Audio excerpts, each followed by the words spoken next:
Bem-vindos ao De Frente com o Touro, programa de entrevistas que conversa com pessoas proeminentes do mercado financeiro. E hoje, bota proeminente nisso, nós vamos conversar com o engenheiro Gustavo Montesano, que hoje é o presidente do BNDES, o Banco Nacional de Desenvolvimento Econômico e Social do Brasil, que mudou por completo. Gustavo, muito obrigado por me receber aqui na sala da presidência do BNDES. É uma honra. Obrigado, prazer estar aqui com você. Puxa, primeiro eu queria te parabenizar, né? Essa semana foi a privatização da Eletrobras, aquele sucesso. Como que foi lá na B3? Estava todo mundo, né? Estava o presidente, o Paulo Guedes, o Tarcísio, o Saxida. Conta um pouco como é que foi a emoção, depois a gente entra nos detalhes, mas como é que foi a emoção de finalmente privatizar a Eletrobras, que há tempos atrás estava quase quebrada? Tourinho, só de você falar aqui vem a memória daquele momento para mim e eu fico efetivamente emocionado de novo. O que a gente viveu ali, o que a gente está vivendo é um momento histórico para o Brasil. É um momento de transformação do nosso país. É o que a gente está mudando o Brasil de patamar. Então, só de lembrar lá de apertar o sino, do papelzinho caindo, das nossas falas, eu fico emocionado de novo e espero levar essa emoção por muitos anos ainda na minha vida desse momento. Acho que os brasileiros talvez não têm a completa ideia de quão importante foi essa privatização, né, para o país, né? Não à toa o presidente Jair Bolsonaro estava lá, se não fosse tamanha importância ele não estaria.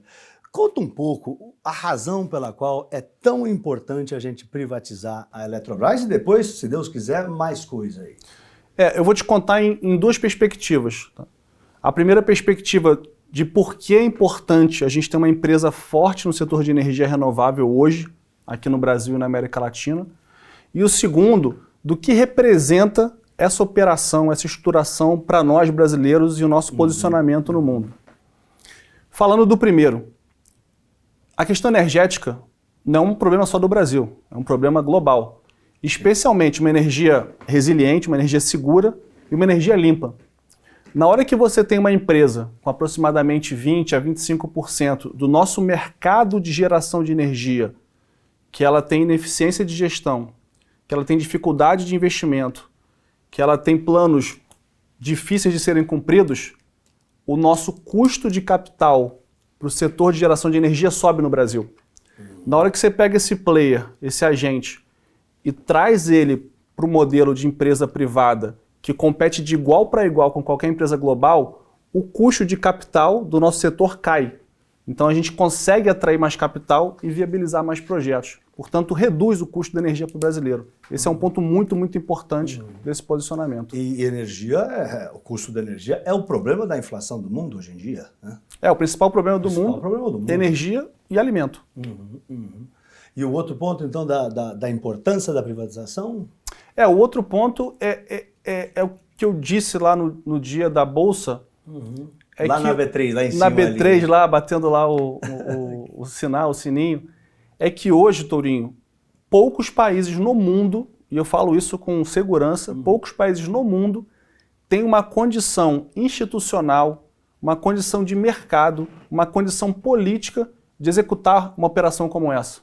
E vou explicar um pouquinho o que eu estou dizendo. Essa operação é uma operação extremamente complexa, sofisticada, ela passa por questões jurídicas, de mercado, política, a gente precisa ter um mercado financeiro resiliente, robusto. Então, você colocar de pé toda essa multidimensionalidade de fatores que têm que estar alinhados ao mesmo tempo num mercado desafiador, com juro americano, com inflação, com energia, com guerra. Bolsa caindo. E colocar 34 bilhões de reais, que é a segunda maior oferta da história brasileira e a maior oferta do Ocidente nesse ano, e colocar com sucesso, é um sinal que o Brasil tem que ser respeitado. Então, o nível de institucionalidade pública, de maturidade do mercado financeiro e de entendimento social, de capacidade de fazer algo complexo, que a gente tem que ter orgulho. A gente tem que ter orgulho como brasileiro do que está acontecendo nessa transação. E foi um sucesso porque deu muito mais pedido do que tinha para vender, né? Mais gente queria comprar do que a oferta oferecia, né? Assim, repetindo o que a gente falou, segunda maior oferta da história do nosso mercado de capitais. A maior oferta de utilities do mundo desde 2010. A maior privatização desde 1998. a maior oferta do hemisfério ocidental nesse ano no mundo. Então, assim, é muito recorde que essa operação bateu. E outra coisa também, muita gente usou o FGTS para comprar as ações da Eletrobras, para investir na Eletrobras. O que foi isso? É o amadurecimento da sociedade? É o entendimento de que as empresas têm que ser estatizadas e que na mão do setor privado as empresas vão ir melhor, então é um bom investimento? Como que você analisa esse sucesso que foi dos brasileiros investindo na Eletrobras através do dinheiro que estava lá no FGTS, rendendo muito menos do que a inflação? Esse exemplo das pessoas poderem pegar suas poupanças, aposentadorias e investir em empresas que até então eram estatais, é o exemplo do que a gente fala de que realmente é pegar o ativo estatal e deixar o povo brasileiro ser dono dele de verdade. Então essas cerca de 400 mil pessoas que participaram via FGTS passaram a ser donas de verdade da Eletrobras. Elas não eram donas antes, quando a empresa era estatal. Claro. Quem comanda uma estatal é a corporação, é a massa estatal, questões políticas. Agora não, elas passaram a ser donas. Então elas tiraram recursos dela, investidos em algo, investimentos com baixo retorno, até como você me ensinou, que o retorno do FGTS historicamente é baixo, e alocou num ativo que ela escolheu, mostrou que é isso, é o brasileiro ser o dono das empresas brasileiras. E a Eletrobras, ela estava com muitas dificuldades, né? Assim, há poucos anos atrás, ela estava praticamente quebrada, sei lá, em 2016. Como que foi esse processo, né, de reestruturação? Foi um trabalho em conjunto com outros ministros? Como que vocês fizeram para arrumar a empresa para que ela pudesse estar pronta para ir para o mercado e ser um sucesso aí na mão da iniciativa privada? Eu acredito que a história da Eletrobras, ela se confunde com a história do Brasil. Então a gente, como brasileiro, tem que ter muito orgulho da Eletrobras. Uma baita empresa, ajudou a construir o Brasil com um potencial enorme. Agora, roubaram a Eletrobras, ela foi usada como veículo político de fazer coisas não tão corretas e quebrou financeiramente, quebrou moralmente. Em 2016 a empresa chegou a bater acho que R$6 ou R$7 por ação. Não me lembro. A gente vendeu ela a R$42. E o que foi isso? Foi o resgate do Brasil que ocorreu a partir de 2016. Um resgate fiscal, um resgate institucional, um resgate moral. Então a empresa tecnicamente quebrada, ela foi vendendo ativos, foi se reestruturando, a ação R$6, R$7, chegou a bater R$48, R$46, e mostra que se você pegar um ativo ou um país e gerir ele de forma ética, de forma eficiente, e olhando para o que realmente importa na geração de valor daquilo ali, dá para mudar uma empresa e dá para mudar um país. E acho que a Eletrobras ela representa isso. Então é um trabalho de gestão impecável que foi feito de turnaround, que a gente fala de recuperação da empresa, e isso que possibilitou ela chegar agora em 2022 pronta para ser desestatizada. E naquele momento, em 2016, quando a empresa estava sendo reestruturada, já se colocou o plano de um dia ela ser desestatizada. Então não é algo que aconteceu do dia para a noite.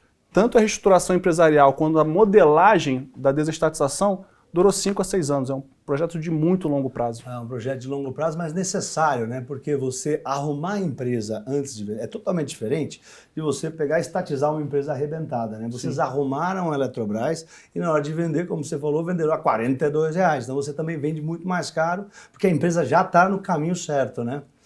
E deixa eu te falar, a experiência, você veio do mercado financeiro, né, da iniciativa privada. Essa experiência que você teve no mercado privado, né, tem te ajudado aí no BNDES, a comandar aqui o BNDES, ajudar a agregar valor aí, por exemplo, na privatização da Eletrobras e muitas outras coisas que você tem feito? Como é que é? Eu diria que absolutamente.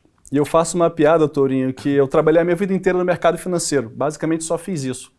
E aí, em 2019, tomei a decisão de ir para o Ministério da Economia. Recebi uma oferta, uma proposta de ir para o Ministério da Economia e aceitei essa proposta de mudança de carreira. Só que ela durou 6 meses, que eu saí de banco e me botaram de volta em banco no BNDES. Então, meu destino é trabalhar em banco. E o BNDES, na verdade, é um banco de investimento para o Estado brasileiro. Então, é totalmente análogo à função. Tá. E quais são os maiores desafios de comandar o BNDES? Eu costumo dizer que para quem é do setor privado vai entender o que eu estou falando aqui, que quando você compara o teu dia a dia e os desafios do setor privado com o setor público, é como se no setor privado você passasse 80% do tempo decidindo o que fazer. Qual é a melhor decisão? E 20% do tempo debatendo como fazer. O setor público é o inverso. Você passa 20% do tempo decidindo o que fazer E 80% do tempo, como fazer. Como fazer de forma correta, na governança, no tempo adequado, que é um pouco mais desafiador colocar de pé todos esses fatores. Então são coisas bem complementares. E a gente muitas vezes, às vezes, fica ansioso, mas é óbvio, tem que fazer isso. Sim, mas o desafio é sempre como fazer no setor público. Uhum. E você também vendeu outras participações de empresas menores do que a Eletrobras, né? Conta um pouco de como tem sido essa desestatização aí de várias empresas que o BNDES estava debaixo do guarda-chuva do BNDES. De 2019 para cá, se a gente somar as participações que a gente vendeu em bolsa, tanto do BNDES quanto do governo federal, que a gente executa essas transações, dá algo como próximo a 120 bilhões de reais. Então são volumes muito expressivos. Muito expressivo. E mais importante, Torinho, é explicar por que a gente está vendendo essas participações em Petrobras, Vale, JBS, que são empresas super bem geridas, empresas muito bem geridas. Mas não tem sentido, não tem justificativa, não tem razão de um banco público de desenvolvimento pegar a participação e ficar especulando em bolsa de valores. Se a ação da Petrobras ou da Vale sobe ou desce 10%, o que muda para o BNDES? Nada, só traz risco para o nosso balanço. Então esse capital financeiro, esse capital humano e esse capital tecnológico, ele tem que estar sendo aplicado em coisas que geram desenvolvimento, emprestar para saneamento, aplicar em micro, pequena e média empresa, fazer crédito de carbono, fazer novas transações que efetivamente aqueçam a economia. Especular em bolsa é uma função legal, é importante de alocação de patrimônio, mas não é uma função para o banco público.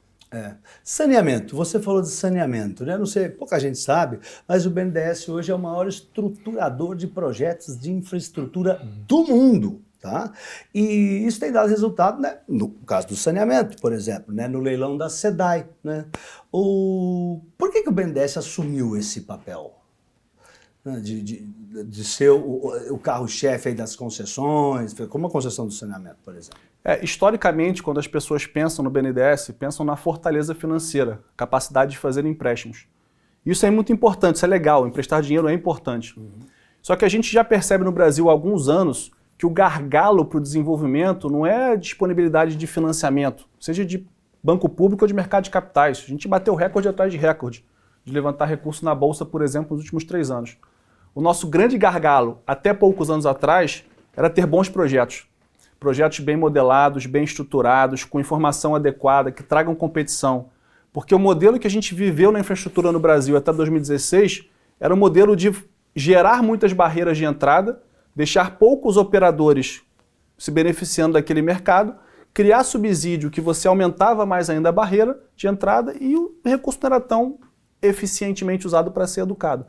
Então a gente colocou o banco a partir de 2019 focado nessa agenda de fabricar projetos. Em apenas 3 anos, é impressionante isso, apenas 3 anos, como você falou, nos tornamos o maior estruturador de projetos do mundo, de acordo com o Dialogic. Mostra o tamanho da oportunidade desse mercado para o Brasil, como é o caso do saneamento que você mencionou. Bom, eu queria aproveitar, Torinho, dar um recado aqui para quem nos assiste, que todo mundo que está assistindo esse programa aqui é fundamental para a agenda do saneamento. E por que eu estou dizendo isso? Porque hoje, para o saneamento ser universalizado no Brasil, só depende de vontade política. A gente tem investidor, a gente tem capital e tem capacidade de fazer projeto. Então, nesse momento de ciclo eleitoral, pergunte ao seu candidato a governador, seu candidato a senador, deputado estadual, qual o projeto do seu estado para o saneamento. E basta eles terem a vontade política que o mercado vai fazer isso acontecer. A impressão que eu tinha, né, há alguns anos atrás, imagino que o espectador que está em casa nos assistindo também, é que o BNDES era um banco que emprestava para grandes empresas com juros subsidiados. E hoje isso mudou, né? O banco virou um banco de serviços variados, vocês estruturam projetos de infraestrutura, fazem match fund, investem em crédito de carbono. Você poderia explicar um pouco para o pessoal que está em casa, né, essa mudança de foco e qual que é a estratégia por trás disso? Sim, e é muito legal a gente falar disso, que o banco está, no dia 20 de junho, fazendo 70 anos. Olá, então parabéns. O banco está fazendo, obrigado, o banco faz 70 anos e eu digo que ele está mais jovem do que nunca, ele está rejuvenescido. E essa mudança de você sair de um monopolista que distribuía subsídios para grandes empresas para algo que é multidimensional. Então o BNDES hoje continua atuando em infraestrutura, seja com empréstimo, mas também com projetos, ele atua com garantia. Ele atua na parte de micro, pequena e média empresa de forma muito forte, como nunca fez antes na sua história. Exemplo do FGIPA que a gente usou, ajudou o governo federal durante a crise. Atua muito na parte ambiental, na parte de descarbonização da economia, crédito de carbono. e mais recentemente na parte social, apoiando a educação também. Então o banco ele deixa de ser monoproduto e monopolista para ser multiproduto. Ele deixa de ter beneficiário para ter cliente. Ele deixa de ser alguém que segura o país no atraso das ferramentas financeiras para ser alguém que inova. Então, uma nova forma da gente enxergar e promover o desenvolvimento. E a ideia do BNDES é trazer o mercado para apoiar grandes projetos de infraestrutura também? Com certeza. A nossa filosofia é que a gente tem que ser um indutor. No passado, o banco ele competia com o mercado privado. Então, se tinha banco privado, ele procurava expulsar e ter um maior market share, participação de mercado. Hoje a gente pensa o contrário. Se eu conseguir fazer o mesmo projeto com menos recurso público, eu estou fazendo melhor o meu trabalho. Claro. Porque eu estou economizando recurso público e estou desenvolvendo mercado para os investidores privados brasileiros ou internacionais. E essa mudança de filosofia potencializou demais nossa atuação, porque as pessoas não veem mais o BNDES como competidor, mas vê um indutor que quer colaborar para o desenvolvimento nacional. Eu tenho visto que você tem viajado bastante, ido a congressos, né? Você foi na COP26, né? A Conferência do Clima, conversou com a Christine Lagarde lá, né? no negócio verde lá. A gente lê muito nos jornais, né, que o mundo inteiro está com o pé atrás no Brasil, com o Brasil. E aí eu queria te perguntar, isso é verdade? E também, né, o que os investidores mais te perguntam lá fora? No que eles mais têm interesse aqui no Brasil? Eu diria que isso não é verdade, e se fosse verdade, uma operação como a Eletrobras não teria sido realizada. Eu já sabia a resposta. Eu vou voltar para 2019, quando eu assumi o banco, e o que os investidores mais nos pediam, projetos. Eu quero projeto de boa qualidade, eu quero uma informação adequada, eu quero um contrato regulatório que me dê segurança. 2019. 3 anos depois, agora em 22, o que os investidores internacionais mais pedem é um operador brasileiro parceiro. Então já tem projeto adequado, já tem uma visibilidade de segurança jurídica, agora é um problema bom para nós brasileiros, porque eles querem fazer parcerias com empresas locais. Então se você me pergunta, no saneamento, o grande desafio do saneamento, quantidade de operadores no Brasil. Rodovia, desafio, quantidade de operadores no Brasil. Setor de parques e floresta, quantidade de operadores no Brasil. Então isso é um problema bom para o empreendedor brasileiro. Quanto mais empresas, engenheiros, advogados, analistas ambientais produzirem projetos e montarem empresas para operar esses ativos, mais recursos a gente vai trazer aqui para o nosso país. Tá. Muito bom. O Brasil, né, e o mundo inteiro, a gente sabe, está vivendo um momento muito desafiador. Né? Estamos saindo aí, depois que a gente saiu do coronavírus, a quebra da cadeia de suprimentos do planeta gerou uma inflação horrenda, né? Os Estados Unidos na máxima de 40 anos, a inflação, a Europa na máxima de 40 anos, saiu a inflação da Alemanha essa semana, quase a máxima de 50 anos. Então, uma inflação que a gente nunca viu, pelo menos na nossa geração, né? Quem tem 40, 50 anos, nunca vivenciou essa inflação mundo afora. Perfeito. A gente lembra dos nossos pais que corriam lá para comprar as coisas porque aqui tinha hiperinflação. Até gosto de brincar que o Roberto Campos Neto podia dar umas aulas para o Jerome Powell, porque ele foi o primeiro a combater, né? É isso a gente mesmo. lembra, 2021 ele promoveu a maior alta de juros do planeta Terra para combater a inflação. A gente tem visto o governo tirar da cartola novas ideias, como diminuição de imposto, diminuir imposto de um monte de produto importado para combater a inflação. Mas e o BNDES? Como que o BNDES pode ajudar o Brasil nesse contexto de mundo inflacionário, escassez de insumo da pandemia, guerra da Ucrânia, né, a China voltando a lockdown? O que você, com o BNDES, pode ajudar o país a sair dessa situação? Porque a inflação chegou aqui, não teve jeito. A onda inflacionária veio e está aqui. O que a gente pode fazer? O que vocês podem fazer? A primeira coisa é continuar a nossa agenda de infraestrutura. A gente entrou num ciclo longo de infraestrutura, com rodovia, porte, ferrovia, saneamento, que ele tende a durar muitos anos. Mas a gente precisa se manter disciplinado em relação a controle fiscal e essa agenda regulatória de projetos que está indo muito bem. Então a gente tem que manter isso. A segunda coisa, Torinho, eu digo que a gente tem uma oportunidade histórica de fazer a reindustrialização climática do Brasil. Vou explicar isso. A gente, há muitas décadas, percebe essa redução da importância da indústria no nosso PIB, na nossa economia, por questões de ineficiência tributária, ineficiência logística, ineficiência energética. Só que nesse mundo conturbado, em que as cadeias produtivas estão se reorganizando, a gente tem uma oportunidade de trazer para o Brasil uma parte relevante dessas cadeias produtivas. E por que o Brasil? Por 3 razões. Primeiro que a gente é um país bem posicionado geopoliticamente, seja em termos de distância, vou chamar assim, física, né? O Oceano Atlântico e o Pacífico aqui do lado, seja em termos de diplomacia, nós somos um país amigo, entre aspas, do mundo inteiro, Claro. e mais importante que isso, a gente tem a matriz de energia mais limpa do planeta, dos países de grande porte. Mais de 80% da nossa energia é limpa. E hoje, quando você fala de competitividade da indústria, é você ter acesso a energia resiliente e limpa. Claro. E, em adição a isso, a gente tem uma capacidade de neutralizar créditos de carbono, que é um insumo produtivo que está entrando na equação de qualquer insumo industrial do mundo, como nenhum outro país do planeta. Então, um país neutro em termos geográficos e geopolíticos. Energia limpa e barata. E acesso a crédito de carbono pela nossa boa qualidade de preservação ambiental aqui.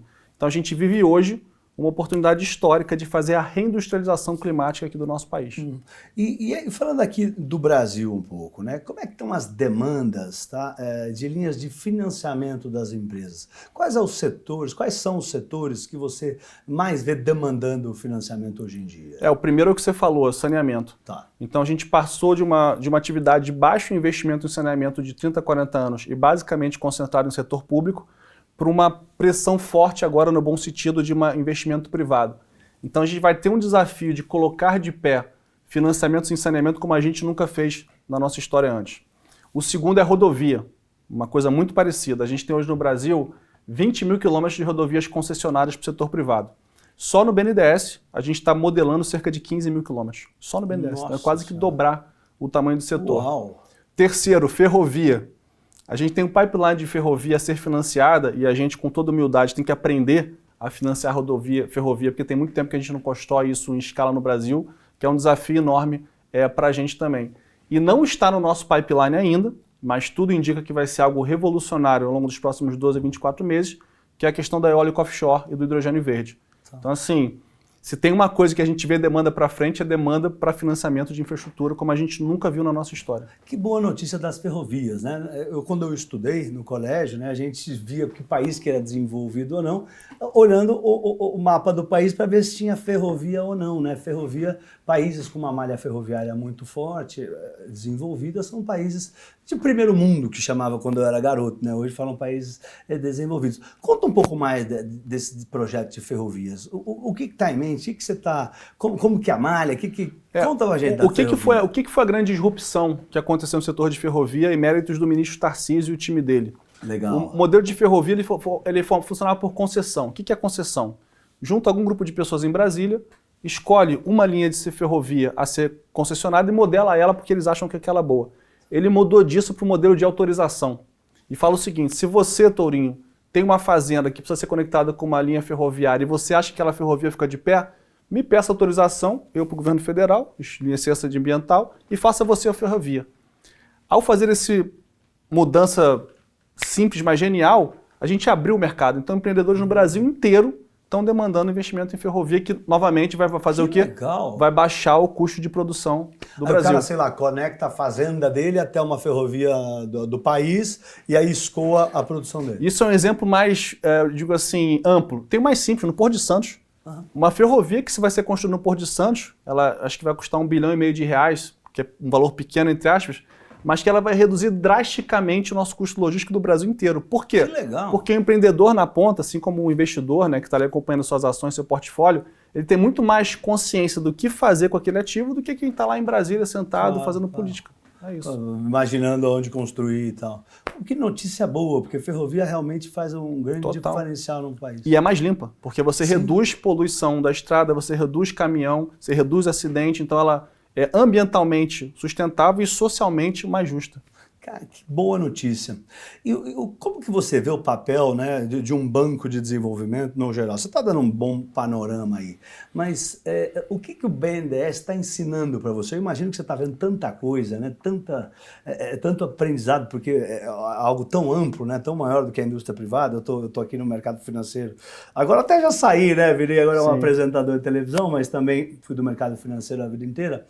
O que o BNDES está te ensinando que você acha interessante de contar para o espectador que está em casa? Bom, podia escrever um livro sobre aprendizado nesses 3 anos, porque uma coisa que a gente tem que ter é a humildade, né, Tourinho? Assim, O mundo hoje, ele é tão volátil, ele é tão mudança constante, ele é tão imprevisível, que se alguém te diz que tem certeza de alguma coisa para os próximos 10 anos, duvido. Então a primeira coisa é certeza que ele não sabe. Ensinar humildade. E a segunda, botando o meu sapato da humildade e voltando a 4 anos atrás, eu te diria que eu conhecia pouco o Brasil. E eu acho que eu conheço hoje um pouquinho melhor o Brasil. E quando as pessoas me perguntam, caramba, Montesano, mas como é que a gente faz para o Brasil ser aquele país que a gente sonha? Vamos se conhecer. Eu acho que o Sul tem que conhecer o Norte, o pobre tem que conhecer o rico tem que conhecer o pobre, o público tem que conhecer o privado.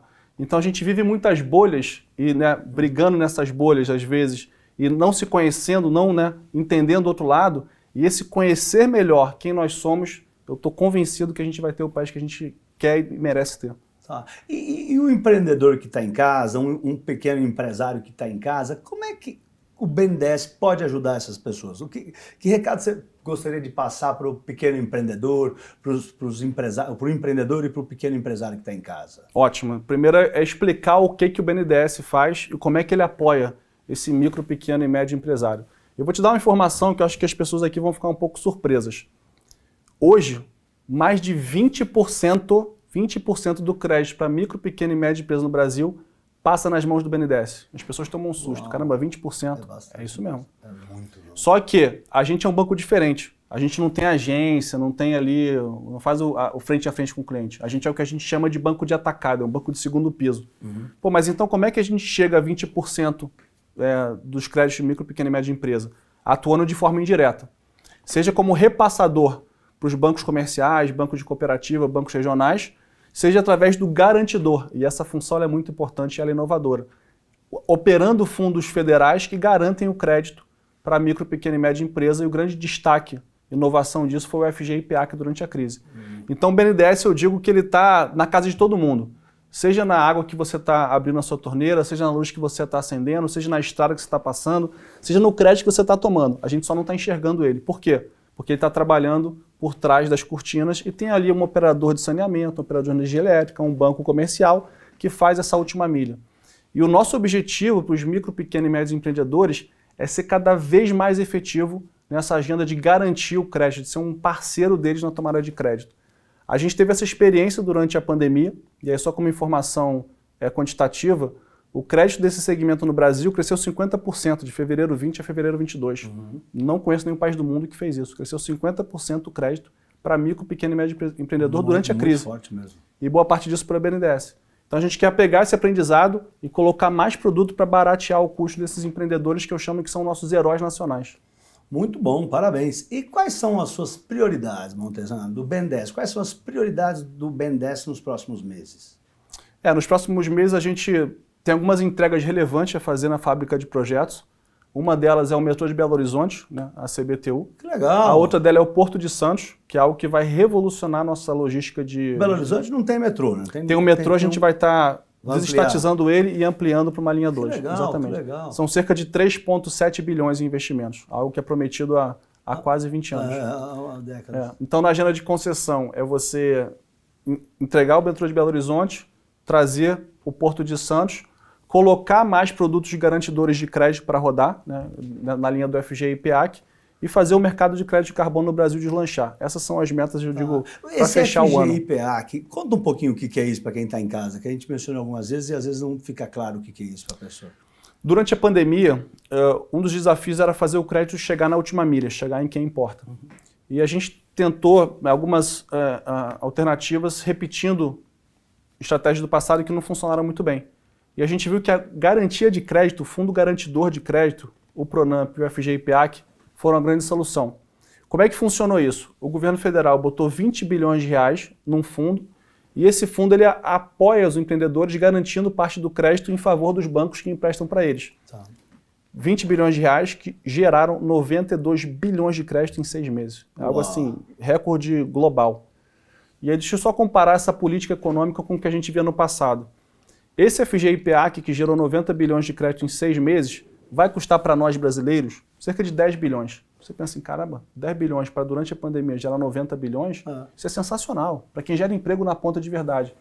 Pois é, 2014, 15 e 16, o BNDES subsídio usado pelo BNDES custou para nós, a valor de hoje, 150 bilhões. Tá louco. Ai, ó, estamos chegando aqui no fim desse bate-papo sensacional, essa aula que você está dando aqui para os espectadores da Jovem Pan. E é uma parte da nossa conversa que chama Bate-Touro. Eu falo uma palavra e você fala o que vem na mente para o pessoal de casa conhecer um pouco mais do Gustavo Montesano. Tá pronto? Vamos lá. Uma viagem. Amazônia. Um sonho. Brasil grande e justo. Ó, que bacana. Um erro para não ser repetido. Não repetir os erros já cometidos. E um guru? Paulo Guedes. Ai, Torinho! Gustavo, obrigado demais Obrigado. de receber a Jovem Pan Prazer, aqui obrigado. na sala da presidência do BNDES. Você que está em casa, essa foi a conversa com o presidente do BNDES, que está fazendo uma revolução no Banco de Desenvolvimento Social e Econômico do Brasil. Espero que vocês tenham gostado e até a próxima! Vamos fazer um Vai Torinho junto aqui? Vamos lá. Vai, Torinho! Vai!